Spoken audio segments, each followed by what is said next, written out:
सीमा है, मैं देहरादून उत्तराखंड से आ रही हूँ।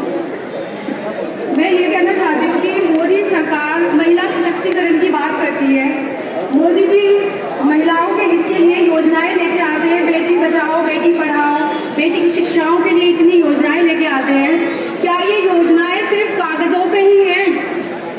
जब कोरोना आया, सब जानते हैं कि महिलाओं के ऊपर पढ़ाई से अतिरिक्त उनके घर की जिम्मेदारियां कितनी होती है।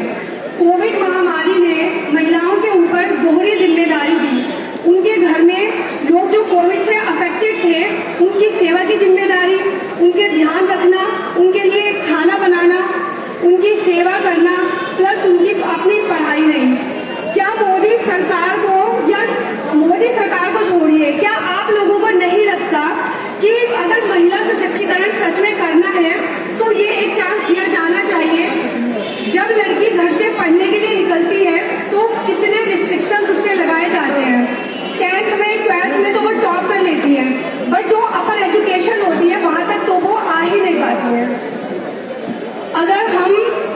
मैं सारी फीमेल कैंडिडेट को, इवन मैं आगे सिर्फ फीमेल कैंडिडेट्स के लिए नहीं हूँ, मैं इंक्लूसिवली सबके लिए बोल रही हूँ, लेकिन मैं थोड़ा लड़कियों का मुद्दा रखना चाहती हूँ।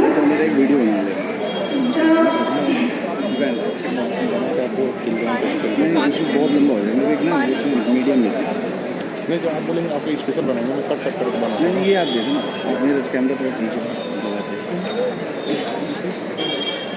हैंडल या कुछ नहीं जाएगा। और वो वाला बॉक्स हमारी सोसाइटी में जेंडर डिस्क्रिमिनेशन होता है, इस चीज से तो कोई इनकार नहीं कर सकता। भले से महिला सशक्तिकरण हमने कितना कर दिया, बट कुछ फैमिलीज में आज भी जेंडर डिस्क्रिमिनेशन होता है और इस चीज से कोई इनकार नहीं कर सकता। अगर हम लोग यूपीएससी की प्रिपरेशन करके यहाँ तक आए हैं और अचानक से कोई ऐसी महामारी आ जाती है जिसने हमारी प्रिपरेशन को बर्बाद कर दिया, ऊपर से हमारे ऊपर अलग इतनी तरीके की जिम्मेदारियां हैं, क्या सरकार का एक बार भी ये फर्ज नहीं बनता कि जो योजनाएं वो सिर्फ कागजों पे लगा रहे हैं, कागजों पे लिख रहे हैं, कि उनको इम्प्लीमेंट वो करें?